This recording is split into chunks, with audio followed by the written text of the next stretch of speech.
साबुन के पास रख देता है। जब वह नहाकर बाहर आता है तो देखता है कि जानकी की ड्रेस सूख गई है। यह देखकर वह तुरंत ड्रेस को छूने लगता है। तभी ड्रेस के नीचे से गोलगप्पे का कपड़ा नीचे गिर जाता है। वह कपड़ा उठाकर विनेश मन ही मन कुछ सोचने लगता है। तभी नीचे से आंटी उसके हाथ में कपड़ा देख लेती है और पूछती है, तू इसे क्यों पकड़े हुए है? विनेश कहता है, ये नीचे गिरा हुआ था इसीलिए उठा रहा हूँ। आंटी कहती है, मुझे लगता है तू एक थरकी है। बेचारा विनेश हाथ जोड़कर कहता है, आंटी मुझसे गलती हो गई, मैं अच्छा आदमी हूँ। यह कहकर वह तुरंत गोलगप्पे का कपड़ा वहीं रख देता है। इसके बाद आंटी को मनाने के लिए वह उनकी गैस टंकी उठाकर मदद करने लगता है ताकि आंटी जानकी को इस गोलगप्पे के कपड़े वाली बात न बता दे। अब विनेश बार बार जानकी के बारे में सोचते सोचते आखिरकार यह जानने की इच्छा करता है कि जानकी दिखने में कैसी होगी। यही सोचकर वह रात को धीरे धीरे चुपके से अपने घर से निकलकर जानकी के घर की ओर आता है। लेकिन तभी उसका पिल्ला उसे देखकर भौंकने लगता है, जिससे आंटी की नींद खुल जाती है और विनेश तुरंत भागने लगता है। अगली रात वह फिर से जानकी को देखने आता है। इस बार वह गेट खोलने की कोशिश करता है, लेकिन उसे पता चलता है कि गेट पर ताला लगा हुआ है, इसलिए वह गेट पर चढ़ने की कोशिश करता है। तभी अचानक वहाँ पुलिस वाले आ जाते हैं और उससे पूछताछ करने लगते हैं। विनेश नाटक करते हुए कहता है, मैं तो बाथरूम करने आया था। लेकिन पुलिस वालों को विश्वास नहीं होता, इसलिए वे तुरंत आंटी को बुला लेते हैं। आंटी के आते ही पुलिस वाले विनेश को छोड़ देते हैं, लेकिन विनेश हार नहीं मानता क्योंकि उसका मकसद सिर्फ एक बार जानकी को देखना था।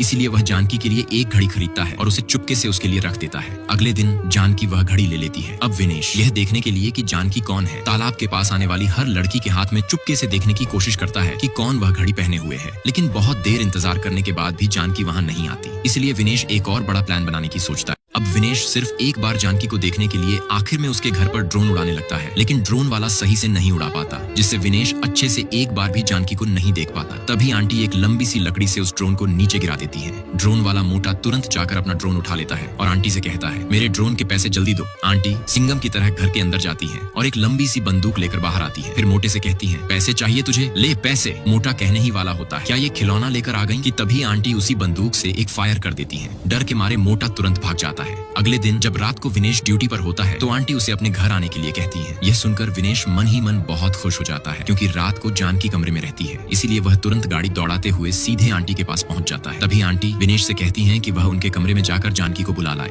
विनेश बहुत खुश होकर अपने कमरे की खिड़की के पास जाता है और जानकी जानकी कहकर पुकारने लगता है, लेकिन जानकी कहीं भी नहीं होती। बेचारा विनेश थोड़ा उदास हो जाता है। अगले दिन वह आकर नोट्स पढ़ता है जिसमें जानकी ने लिखा था, तू कौन है, तुझे मैं क्यों सब कुछ बताऊं। यह पढ़कर विनेश बहुत गुस्सा हो जाता है और गुस्से में खुद को ही दोष देता है। फिर और भी उदास हो जाता है। जानकी विनेश की यह उदासी दूर करने के लिए उसके लिए नाश्ता बनाकर एक नोट में लिख देती है कि वह उससे मिलना चाहती है। यह पढ़कर विनेश बहुत खुश हो जाता है। अब सुबह होते ही विनेश जानकी से मिलने के लिए उतावला होकर घर आता है और दरवाजा खोलकर घर के चारों ओर देखने लगता है, लेकिन जानकी कहीं भी नहीं होती। तभी विनेश देखता है